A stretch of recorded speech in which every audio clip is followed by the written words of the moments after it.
কাজকর্ম করেছে আপনাকে সুখে রাখার জন্য, আজকে সেই বাবা অন্ধকার কবরে শায়িত আছে। ওই অন্ধকার কবরের কাছে যাইয়া একবার আব্বার জন্য রব্বির হামহুমা কামা রব্বায়ানি সগীরা বলে কান্দেন না? আব্বার কবরের কাছে যাইয়া আব্বার কবরটা জিয়ারত করেন না?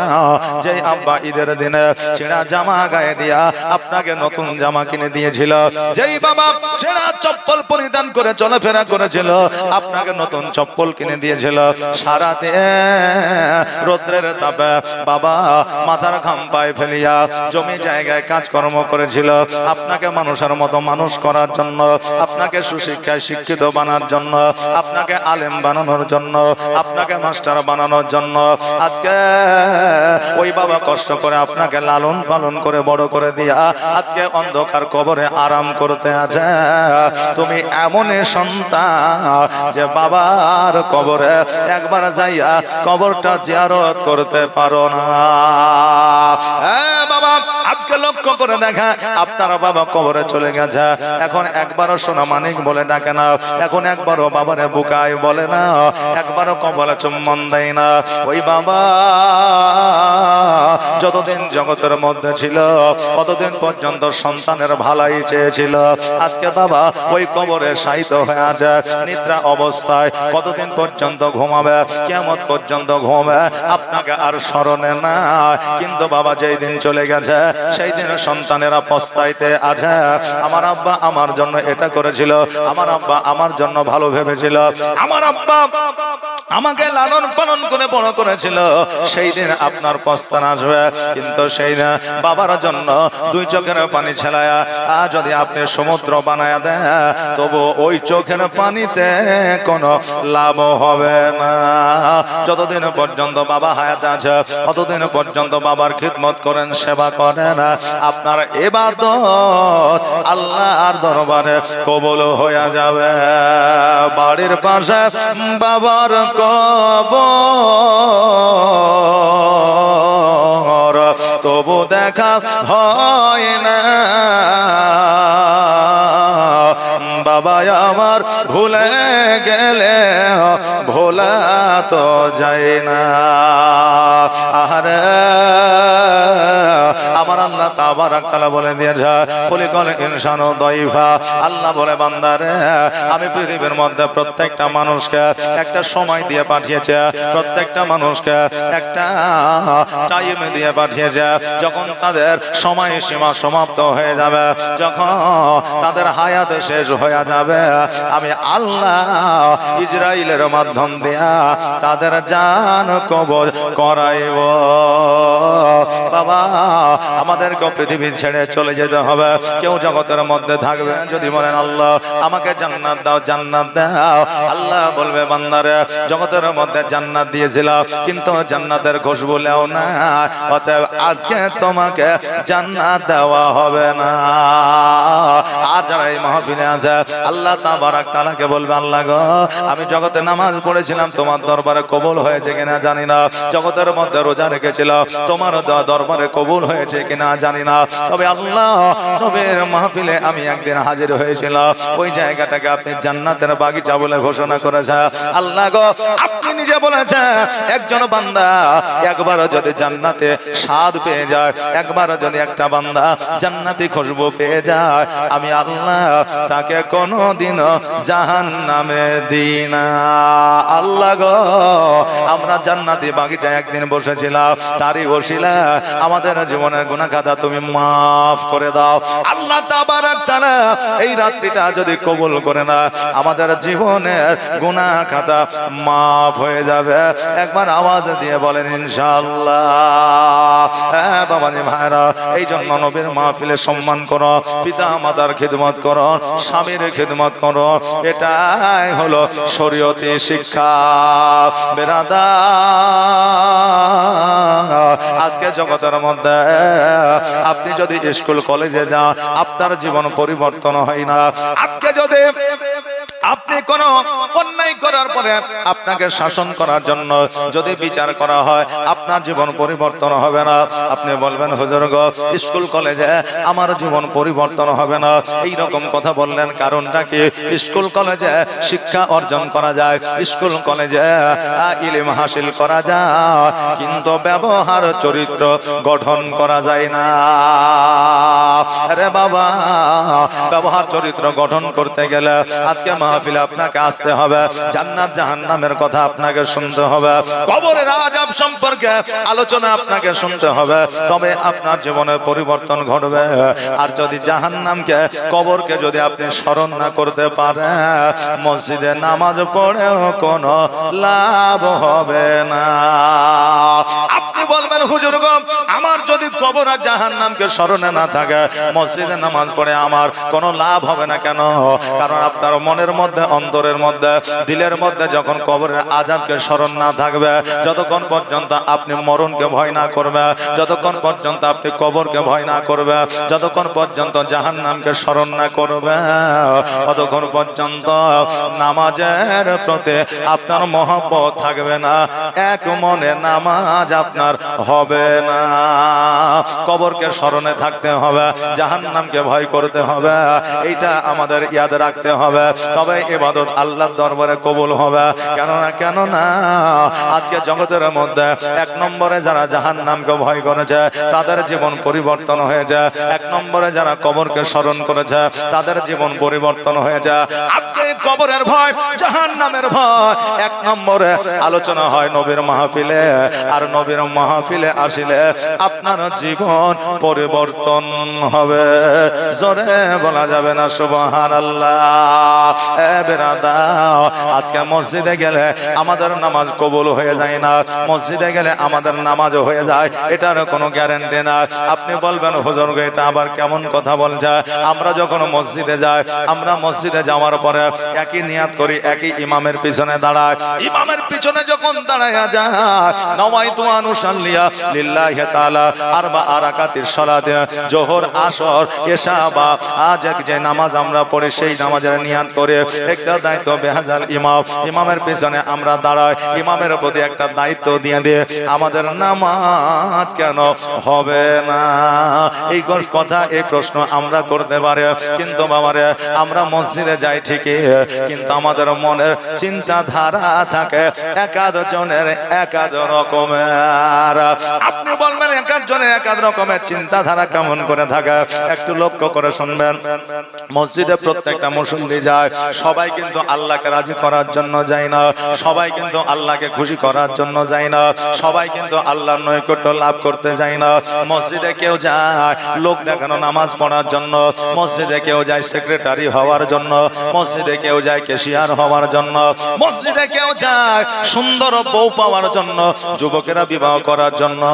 আজকে একাধজন একাধ আপনার নিয়াতে, একাধজন একাধ চিন্তা ভাবনা নিয়ে মসজিদে যায়। আবার কেউ যায় আল্লাহর নৈকট্য লাভ করতে। আবার কিছু বৃদ্ধ মানুষ আছে তারা ছেলে আর বৌমারও ভয়ে মসজিদে যাইতে আছে, রিটায়ার্ড হয়ে গেছে, বাড়িতে বসে আছে।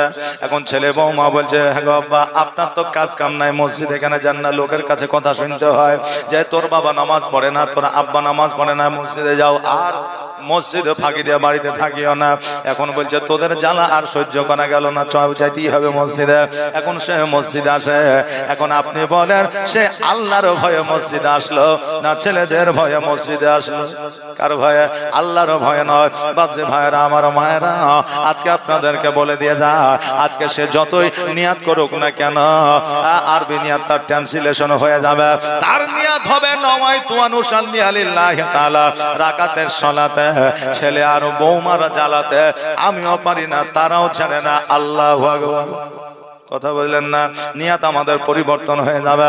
বাবারে, বলার উদ্দেশ্য আমার হলো এটা, নামাজ যদি আমাদের পড়তে হয় আল্লাহকে রাজি করার জন্য, খুশি করার জন্য নামাজ আমাদের পড়তে হবে।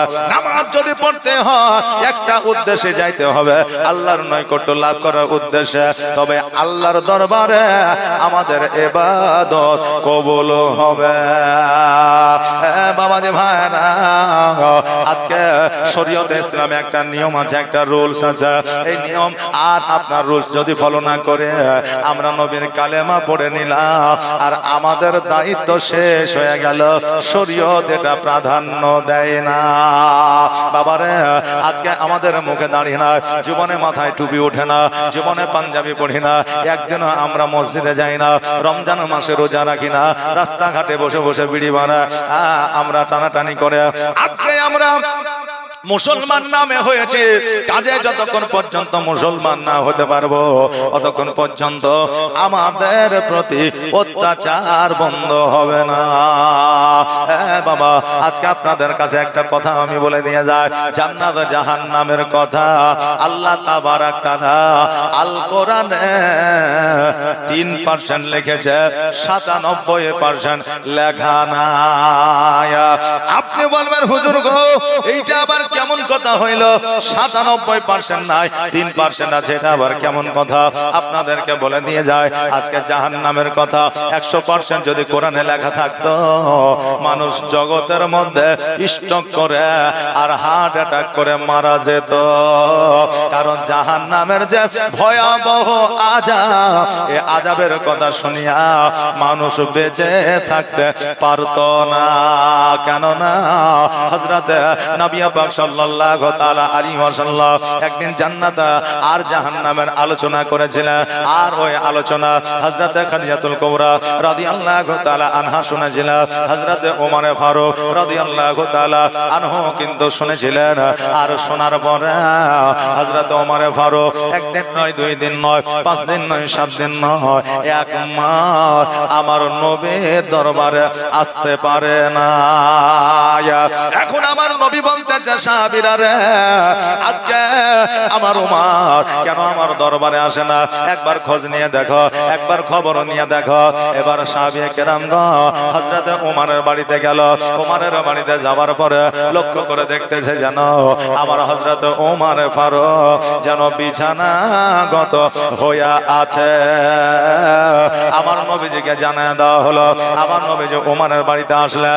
ওমরের বাড়িতে আসার পরে আমার নবীজি হযরত ওমরের হাতে হাতখানা দিলা, আর হাতখানা দেওয়ার পরে বলে ওমর তোমার জীবনে রোগ নাই, বালা নাই, মুসিবত নাই, জ্বর নাই, জ্বালা না, তবুও তুমি বিছানাগত কেন হয়ে আছো? ওমর বলে নবী গো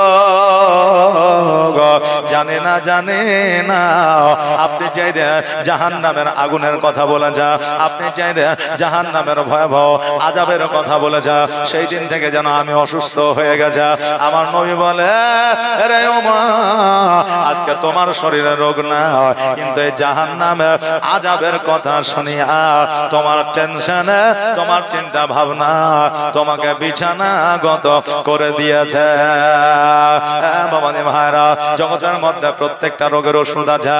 আজকে পৃথিবীতে ক্যান্সার রোগের ওষুধ পাওয়া যায়, কিন্তু যেই সমস্ত মানুষেরা মানসিক টেনশনে ভোগ করে আজকে তাদের কোনো ওষুধ পাওয়া যায় না। আজকে নবী আমার বলে ওমর আমার আল্লাহ তাবারাক তাআলা তোমাকে জান্নাতের সার্টিফিকেট দিয়েছে। আমার আল্লাহ তাবারাক তাআলা তোমাকে কিয়ামতের দিন জান্নাতে দেবে। এই ওমর আমি নবী তোমাকে কথা দিলাম, কথা দিলাম কিয়ামতের দিন আমি তোমাকে সঙ্গে না লইয়া আমি জান্নাতে যাইব না। আমার ওমর ফারুক রাদিয়াল্লাহু তাআলা আনহু বলে ওগো নবী গো আজকে ওই জাহান্নামের কথা ভাবিয়া আমি এত ভয় পেয়েছিলাম যে আমি ওমর অটোমেটিক অসুস্থ হইয়া পড়েছিলাম। এই জন্য বাবা যদি আপনাকে জান্নাতে যেতে হয় আজকে জাহান্নামকে ভয় করে, আমার নবীজিকে ভালোবাসেন, আর আমার নবীজির মন যদি একবার পেয়ে যায় জাহান্নাম আপনার জন্য হারাম হইয়া যাবে। আল্লাহ নবী গো নূরে নবী গো কোন সাধনে পাইব আপনার মন? জোরে বলেন সুবহানাল্লাহ। একটা আওয়াজ দিয়ে বলা যাবে না ইয়া রাসূলুল্লাহ? আল্লাহর নবী গো নূরে নবী গো কোন সাধনে পাইব আপনার মন আর পাইলে আপনার দর্শন ধন্য হইবে আমার জীবন চাই না নবী আমি সাত রাজারে ধন আল্লাহর নবী গো নূর নবী গো কোন সাধনে পাইব আপনার মন আর পিতা আপনার আবদুল্লাহ মাতা আপনার আমিনা দোদমা আপনার আদাইমা হালিমা আর পিতা আপনার আবদুল্লাহ মাতা আপনার আমিনা দোদমা আপনার দাইমা হালিমা আর কুরাইশ বংশে জন্ম আপনার রাত্রিতে হইলেন সওয়ার মেরাজ নবী হইলেন রওয়ানা আল্লাহর নবী গো নূর নবী গো কোন সাধনে পাইব আপনার মন আর পাইলে আপনার দর্শন ধন্য হইবে আমার জীবন চাই না নবী আমার সাত রাজারে ধন আল্লাহর নবী গো নূর নবী গো কোন সাধনে পাইব আপনার মন বাবারে ভাড়া আজকে জগতের মধ্যে যারা আমার নবীকে প্রেম ও ভালোবাসা দিল তারা জগতের মধ্যে নৈকট্য লাভ করলো যারা আমার নবীর শানে গুস্তাখি করেছে যারা আমার নবীকে মহব্বত করতে পারে না তাদের এই জগৎ তাদের জীবন ধ্বংস হয়েছে কিয়ামতের দিন তাদের স্থান হবে জাহান্নাম বাবাজি ভাইরা এই জন্য বাবা জগতের পিড়িতে আপনি জীবন সঁপে দেবেন না কারণ জগতের পিড়িতে একদিন না একদিন ধোঁকা খাইতে হবে একদিন না একদিন জ্বালা আপনাকে সহ্য করতে হবে ভাইকে ভালোবাসে লালন পালন করে বড় করবে ওই ভাই এক কাঠা জমির জন্য আপনার সঙ্গে যুদ্ধ ঘোষণা করবে আজকে আপনি পিতামাতাকে ভালোবাসবেন ওই পিতামাতা আপনার সঠিক রোজগার উপার্জন যদি না পায় আপনাকে ছাড়িয়া অপর সন্তানকে বেশি ভালোবাসবে যদি এটা শুনতে খারাপ লাগে তবে এটাই বাস্তব রে বাবা আপনাকে ভালোবাসা তো দূরের কথা আপনার ছেলে মেয়েদেরও ভালোবাসবে না আজকে আপনার ছেলেকে আপনি ভালোবাসবেন আজকে যদি কেটিএম কিনে দিতে না পারে নতুন যদি আপনার ব্যবসা করে দিতে না পারে তবে ওই সন্তান বলবে বাবা জন্ম দিয়েছে কিছুই দিতে পারে না আজকে বিবিকে ভালোবাসবে এত টাকা পয়সা স্বর্ণ অলংকার দিয়েছে দেখবেন এক সপ্তাহ অভাব অনটনের দিন কাটাবে ওই অনেক বিবি আছে যারা বলবে তোমাকে বিবাহ করে আমার জীবনটা ধ্বংস হয়ে যায় বাবারা জগতের প্রেমে শান্তি না এটা আমার নবী বলে দিয়েছে এটা আমি নয় এই জন্য সবার চাইতে আমার নবীকে ভাই বেশি ভালোবাসতে হবে আমার নবীকে ভালোবাসলে এই জগৎ মঙ্গল হবে পরের জগৎ মঙ্গল হবে এই জন্য বলছে ভালো যদি বাঁচতে হয় নবীকে বাসো জান যদি দিতে হয় নবীকে দিও জোরে বলেন সুবহানাল্লাহ একটু আওয়াজ দিয়ে বলা যাবে না ইয়া রাসূলুল্লাহ জি এখন যদি আপনাদের আওয়াজ যদি বসে যায় তা আমার আওয়াজের কি হবে একবার বলেন তো নারে তাকবীর নারে সালাত মাসলাক আলা হাজরা কি বলছে কবে আর ভালো যদি বাঁচতে হয় নবীকে বাসাও জান যদি দিতে হয় নবীকে দিও নবী তরানে বালা আর নবে বাঁচানে বালা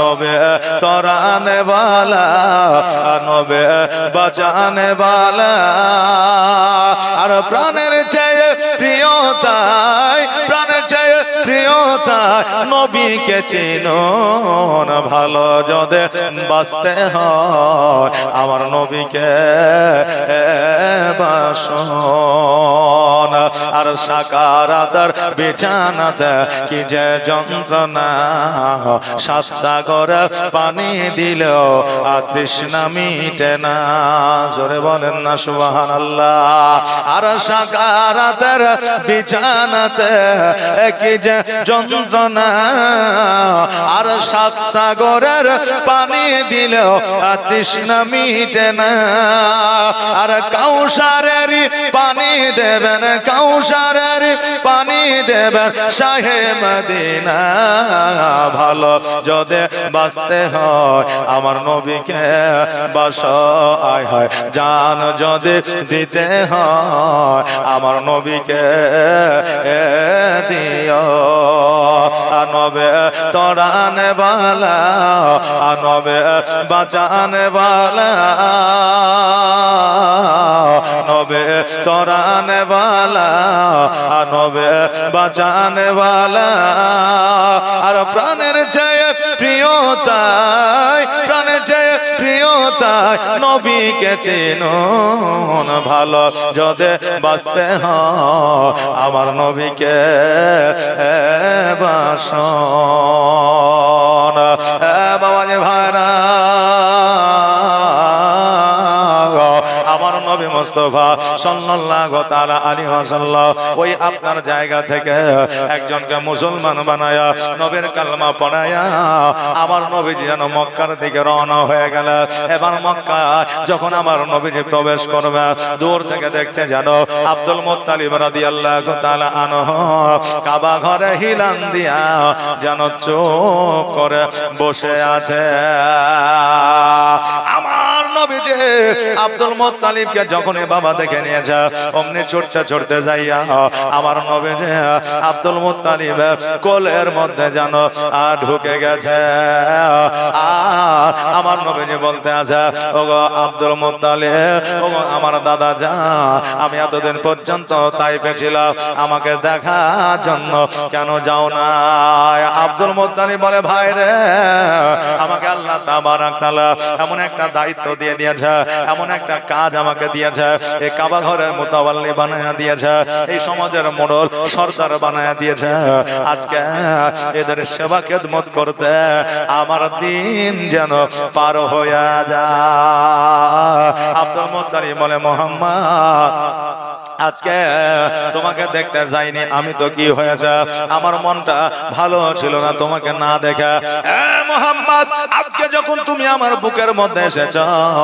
আমার বুকে যে ভারী একটা পাষাণ হয়েছিল সেই সমস্ত দিকগুলো যেন দূর হয়ে গেছে এইদিকে হালিমা বলে আব্দুল মুত্তালিব আজকে আপনার পোতাকে আপনার কাছে উঠে দিলাম কেননা আমার বাড়িতে মুহাম্মদকে আর আমি রাখতে পারবো না কেননা সময় শেষ হয়ে গেছে আজকে আপনাদের কাছে মুহাম্মদকে দিয়ে যেতে যা এইদিকে আব্দুল মুত্তালিব বলে হালিমা আমার কাছ থেকে মুহাম্মদকে নিয়ে যাও না আজকে তুমি আমিনার কাছ থেকে নিয়ে গেছো আমিনাকে গিয়ে বলো আমিনার কাছে তার সন্তানকে দিয়ে যাও হালিমা আমার নবীজিকে লইয়া আমিনার কাছে পৌঁছে দিলা আর আমিনাকে বলে আমিনা বোন রে আজকে তোমার সন্তানকে তোমার কোলে উঠে দিলাম তোমার সন্তানকে আজকে থেকে তুমি লালন পালন করো আদর যত্ন সেও মায়া মমতা দাও ওরে আমিনা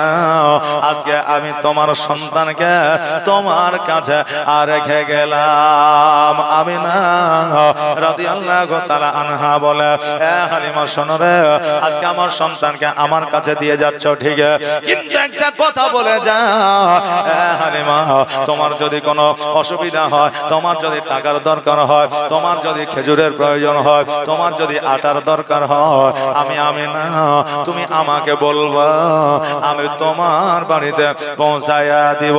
তোমার যদি কোনো অভাব অনটন হয়, আমি আমিনা তুমি আমাকে বলবা, আমি তোমার বাড়িতে খাবার পৌঁছায়া দিব। হালিমা আমার আমিনাকে বলে, আমিনা আমার বাড়িতে অভাব অনটন ছিল, এটা ঠিক, আমার বাড়িতে খাবার জুটতো না, এটা ঠিক, কিন্তু যেই দিন থেকে আমার নবীজি আমার বাড়িতে পা রেখেছে, সেই দিন থেকে আল্লাহর রহমতে আমার সমস্ত অভাব অনটন যেন দূর হইয়া গেছে। আমিনা তবুও তোমাকে বলে যায় রে, যদি আমার কোনো কিছুর দরকার হয় আমি তোমাকে জানায়া দিব। এই বলে হালিমা তো সাদিয়া রাদিয়াল্লাহু তাআলা আনহা আমার নবীজিকে মা আমিনার কাছে রাখিয়া তাইফের দিকে যেন রওনা হয়ে গেল। একবার তাইফের রাস্তার দিকে তাকায়, একবার আমার নবীজির মুখমণ্ডলের দিকে তাকায়, কারণ হালিমা আমার নবীজিকে ভুলতে পারে না। ও গো দিবানা হইয়া ডাকি তোমায়, সারা দাও না গো একবার। ও গো পাগল হইয়া ডাকি তোমায়, সারা দাও না গো একবার। আর তোমার নূরে জগৎ নূরানে, আর জিন্ন ইনসা দরদ পড়ে ফারেশতা আসমানে। আর তোমার নূরে জগৎ নূরানে, আর জিন্ন ইনসা দরদ পড়ে ফারেশতা আসমানে। জাগা রহমতের সীমানা কাঁদে আসিতে সিজদায়। ও গো গুনাহগার আছে আমার, কেমন হবে পার। ও গো দিবানা হইয়া ডাকি তোমায়, সারা দাও না গো একবার। আর প্রথম যেদিন আসিলে ভবে, আর জিন্ন ইনসা দরদ পড়ে কত গরবে। আর তোমার নূরে জগৎ নূরানে, আর জিন্ন ইনসা দরদ পড়ে ফারেশতা আসমানে। জাগা রহমতের সীমানা কাঁদে আসিতে সিজদায়। ও গো গুনাহগার আজ আমার, কেমন হবে পার। ও গো দিবানা হইয়া ডাকি তোমায়, সারা দাও না গো একবার। হালিমা রাদিয়াল্লাহু তাআলা আনহা আমার নবীর মুখের দিকে একবার তাকায়, রাস্তার দিকে একবার তাকায়, আর দুই চোখের পানি ফেলায় যেন কান্দে, কারণ নবীকে আমার হালিমা এত ভালোবাসে। বেরাদা হালিমা যেন তাইফের দিকে আগে গেল, আর আমার নবী মুস্তাফা সাল্লাল্লাহু তাআলা আলাইহি ওয়াসাল্লাম মায়ের সঙ্গে সারা রাত যেন বাবা গল্প করলো, যেন বাবা কথাবার্তা বললো, কারণ মায়ের মনে অনেক কথা সন্তানকে বলার ছিল, সন্তানের মনে মাকে অনেক কিছুই বলার ছিল, সব কথা যেন বলল। সকালবেলা আমার নবী মুস্তাফা সাল্লাল্লাহু তাআলা আলাইহি ওয়াসাল্লাম রাস্তার ধারে যেন বসে আছে, আর ছোট ছোট বাচ্চারা যেন খেলাধুলা করার জন্য মরুভূমির দিকে যেন যাইতে আছে। আর আগের আমলে আমাদের খেলাধুলা ছিল ভালো, আর বর্তমানের খেলা শুধু আলো আর আলো, আর চোখগুলো সব বাচ্চাদের চলে গেল, কারণ মোবাইলে আলো, সারাদিন মোবাইলে তাকিয়ে বসে থাকলো, চোখগুলাতে বাবা চশমা লাগিয়ে গেল। আজকে অনেক যুবকেরা রাস্তার ধারে, মোড়ের উপরে, সাগর উপরে, স্কুলের আপনার বারান্দা বসে বসে যেন চলছে ফ্রি ফায়ার। আজকে তারা বাথরুমে গেল মোবাইল লাগে, টেবিলে বসে খাবার খাইলো মোবাইল লাগে, বন্ধুর সঙ্গে আড্ডা দিতে গেল মোবাইল লাগে, মিটিং এ বসে থাকলেও মোবাইল লাগে। আজকে তারা মনে করছে মোবাইলকে আমরা চালাই, তাই মোবাইল চলে। কিন্তু যুবক তুমি জানো না রে, বর্তমানে মোবাইলে তোমাদেরকে চালা, মোবাইল তোমরা চালাও না। আজকে তোমরা মনে করো আমরা স্বাধীন দেশে বসবাস করে আমরা বর্তমানে স্বাধীন আছি এই মনে করো, কিন্তু তুমি স্বাধীন হইতে পারো না, তুমি পরাধীন আছো, তুমি বুঝতে পারো না। তুমি যেটা জানো না, তোমার হাতে যে মোবাইলটা আছে তার মাধ্যমে তোমার চাইতে বেশি যারা ডাটা নিয়ে বসে আছে তারা বেশি জানে। আজকে তোমার মস্তিষ্ক তারা হ্যাং করে নিয়েছে না? নেই নাই। আপনি একটা চিন্তা ভাবনা করেন, আমি একটা সুন্দর ব্যাগ নেব, দেখবেন মোবাইলে অ্যাড দিতে লাগবে। মোবাইলে কি করে জানলো যে আপনি ব্যাগ কিনবো মনে করেছেন? এই যে যুবকরা আছে, এগুলো হয় কি হয় না? হয়। তার মানে মোবাইল তোমরা চালাও না, মোবাইলে তোমাদেরকে চালায়। এই বাবা, আগের যুগের খেলাতে যুবকদের শরীর ভালো থাকতো, এদের খেলাধুলার মাধ্যমে রোগ বালা দূরে থাকতো, এদের খেলাধুলার মাধ্যমে দেশের মধ্যে আপনার ভাইরাস কম থাকতো। আজকে বর্তমানে ছেলেরা যেভাবে খেলাধুলা করে তাদের শরীরটা অসুস্থ হয়, সুস্থ হয় না। আর আগের আমলে খেলাধুলার মাধ্যমে সমাজের উন্নতি হয়েছে। এখন এত আপডেট খেলাধুলা, তবুও সমাজের উন্নতি নাই, অবনতি হয়েছে। বাবাজি ভাইরা, আমার নবী লক্ষ্য করে বাচ্চাদের জিজ্ঞাসা করে, বাচ্চারে আজকে তোমরা কোথায় যাবো? বলে খালি ময়দানে, মরুভূমির উপরে আমরা খেলাধুলা করতে যাই। নবী আমার গুটি গুটি পায়ে তাদের সঙ্গে সঙ্গে যায়। এবার মরুভূমিতে সারাদিন বাবা খেলাধুলা করলেন, আর সন্ধ্যা বেলায় নবী আমার লক্ষ্য করে দেখে যেন যে অনেক মানুষ প্রদীপ নিয়ে এসে ওই মরুভূমিতে সন্ধ্যা বেলায় যেন জ্বালায়। এখন বর্তমানে কত সুন্দর ব্যবস্থা, আপনার এলইডি, এলসিডি, তারপরে কত রকমের লাইট আছে না নাই বাবা? ছুড়ে দিলে সারা মরুভূমি আলোয় আলোকিত করে দেবে। কিন্তু তখনকার আমলে বিদ্যুতের ব্যবস্থা ছিল না, বৈজ্ঞানিক ব্যবস্থা ছিল না। আপনার ওই লম্প বলে আর প্রদীপ বলে ওইটা জ্বালায় রাখতো, আর ওইটা জ্বালায়া মরুভূমির উপরে মহিলাদেরকে বিক্রি করতো। যেমন আমরা গরু ছাগল বিক্রি করে, উট ভেড়া বিক্রি করে, ওই রকম মা বোনদের বিক্রি করা হতো। ওইটাকে মেয়েদের, মহিলাদের মেলা বলা হতো। সন্তান বিক্রি করতো মাকে, আর ভাই বিক্রি করতো বোনকে, স্বামী বিক্রি করতো স্ত্রীকে। আরবিয়ান বড় বড় যারা টাকা পয়সা ওয়ালা ছিল তারা ওই নারীদেরকে কিনে নিয়ে গিয়ে গোলাম রূপে রাখতো, কাউকে উলঙ্গ করে রাখতো, কাউকে নির্যাতিত করে রাখতো, কাউকে আপনার পরপুরুষের সঙ্গে মেলামেশা করার জন্য রাখতো। জোরে বলেন নাউজুবিল্লাহ। কেননা মায়েদেরকে এক কথায় কিনে নেওয়া হতো গোলাম রূপে, যেটা বলতো সেটাই শুনতে হতো। নবী আমার জিজ্ঞাসা করলো, এ বাচ্চারা রাত্রি বেলায় জায়গায় প্রদীপ জ্বালাইয়া এত লোক জমা হয়, কারণ কি? বাচ্চারা বললো এই ব্যাপার। নবী আমার সেই সময়ে 6 বছর বয়সে চিন্তা ভাবনা করলো যে আমাকে সর্বপ্রথম এই নারীদের মেলা বন্ধ করতে হবে। যুবক ভাইরা, মুসলমান ভাইরা, আপনাদের বলে দিয়ে যা, আজকে অনেক মানুষ বলে নবী আমার মতো ছিল। জোরে বলেন নাউজুবিল্লাহ। বলে কি বলে না? আজকে 6 বছর বয়সে তুমি পেশাব ফিরা পানি নিতে জানো না। আজকে 6 বছর বয়স বয়সে তুমি পায়খানা করিয়া পরিষ্কার হইতে পারো না, তোমার মা বাবার সাহায্য ছাড়া, আর তোমার 6 বছর বয়সে তোমাকে স্কুলে যদি ভর্তি না তো সব চাইতে নিচু শ্রেণীতে ভর্তি নিবে, আঁকা শিখবা, কারণ তুমি কিছু জানো না। আর আমার নবী যে 6 বছর বয়সে সর্বপ্রথম নারীদের মেলা বন্ধ করেছিল আর নারীদের সম্মানকে বাড়িয়ে দিয়েছিল জগতের মধ্যে। আমার নবী 6 বছর বয়সে এত কিছু করেছিল, আর সেই নবীর সঙ্গে তুমি নিজেকে করো তুলনা। জোরে বলে নাউজুবিল্লাহ।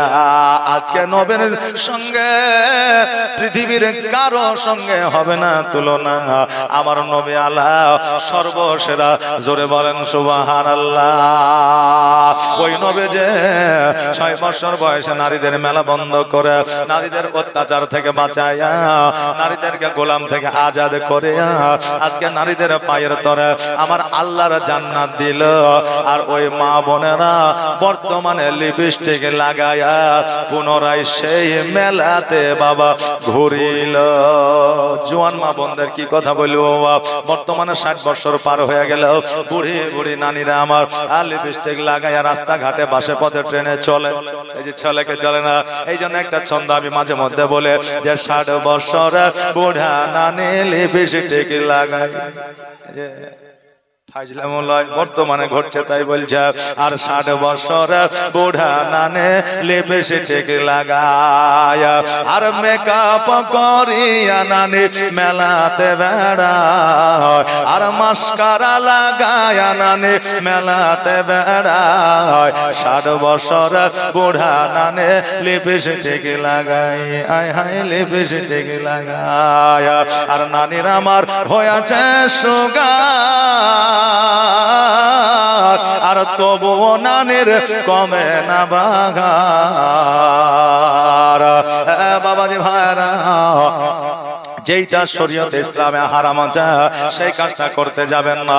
ওই কাজটা যদি আপনি করেন সারা জিন্দেগি ইবাদত বন্দি করবেন, একটা ভুলের কারণে আপনার কোনো ইবাদত আল্লাহর দরবারে কবুল হবে না। আরে আমার নবী মুস্তাফা সাল্লাল্লাহু তাআলা আলাইহি ওয়াসাল্লাম ওই জায়গাতে সর্বপ্রথম নারীদের মেলা বন্ধ করে দিয়া বাড়ির দিকে বাবা অগ্রসর হবে।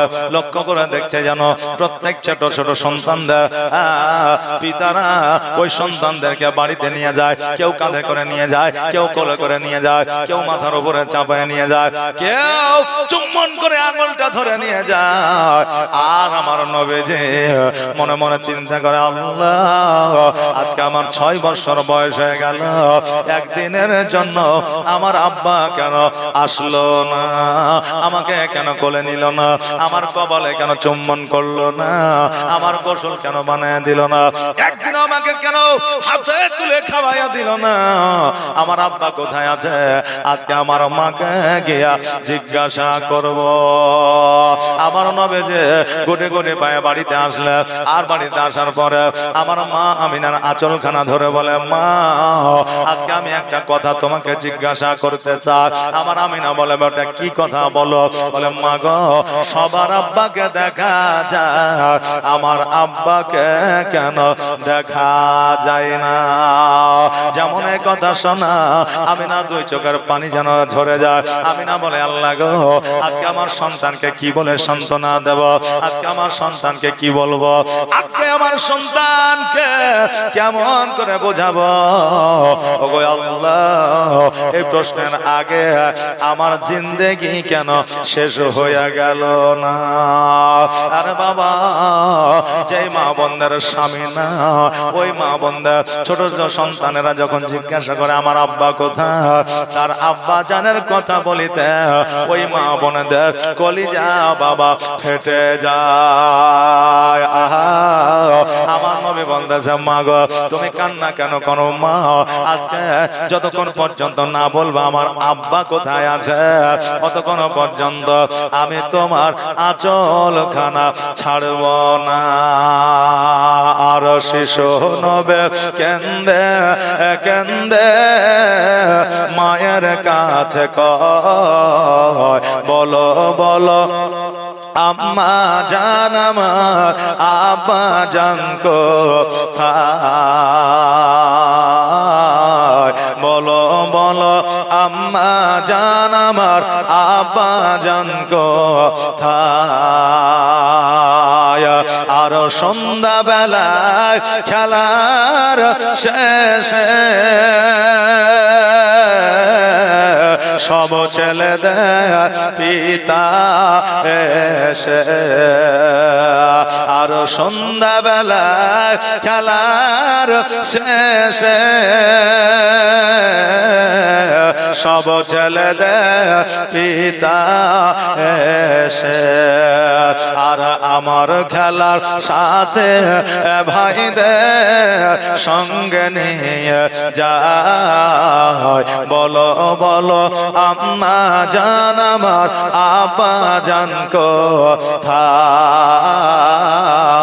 শিশু নবে কেন্দে কেন্দে মায়ের কাছে কয় বলো বলো আম্মা জান আমার আব্বা জান কোথায় আর ধাত্রী বাড়িতে যখন ছিলাম পিতা কেন দেখতে পেলাম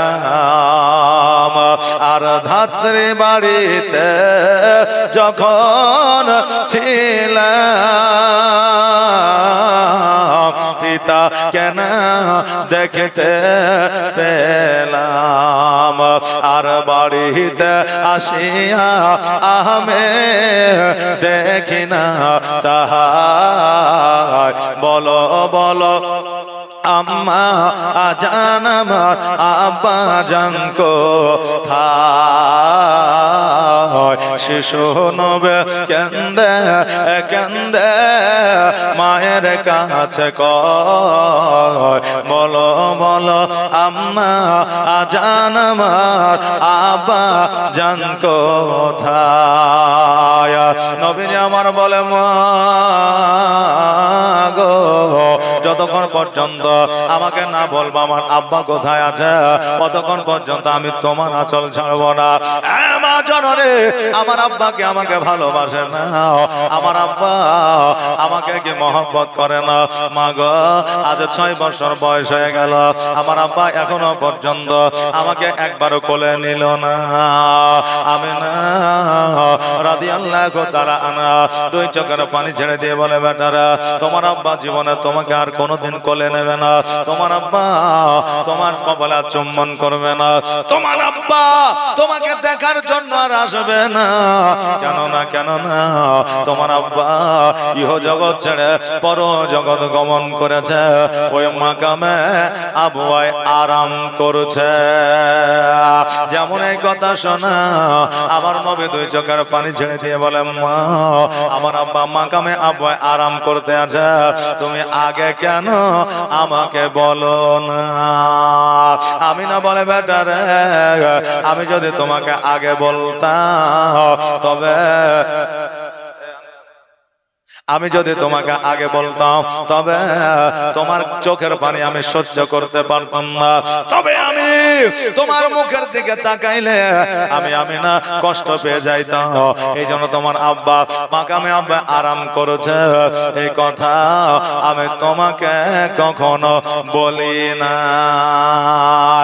নবী আমার বলে মা আমার আব্বা যদি মাকামে আব্বায় আরাম করে আমার আব্বা জানে কবরটা একবার জিয়ারত করতে চায়, ওগো মা তুমি আমাকে সঙ্গে করে নিয়ে চলো।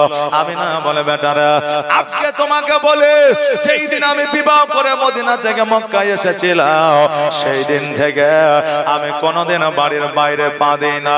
তোমার আব্বা ছিল, তোমার আব্বা যেদিন মাকামে আব্বায় আরামে চলে যাও সেই দিন থেকে তোমার দাদা আমার অভিভাবক আমার শ্বশুর আব্বা তোমার শ্বশুর তোমার দাদা যেন অর্ডার ছাড়া আমি জীবনে কখনো বাড়ির বাইরে পা দেওয়া তো দূরের কথা আমি বাড়ির চৌকাটের বাইরেও পা রাখি নাই। জোরে বলেন সুবহানাল্লাহ। এ কেমন বৌমা ছিল, এ আমার বাড়ির বউ ছিল, ইনি একজন নারী। আর আমাদের বর্তমানে আমাদের বাড়িতে বৌমা হয়ে যারা এসেছে এরাও কিন্তু বাবা নারী, কিন্তু ওনারা শ্বশুর আব্বার কথা মতো চলেছে, ওনারা স্বামীর কথা মতো চলেছে। আর এখন বর্তমানে শ্বশুরের কথা তো দূরের কথা, স্বামীর কথা এরা শোনে না। তবে সব মায়েরা নয় রে বাবা।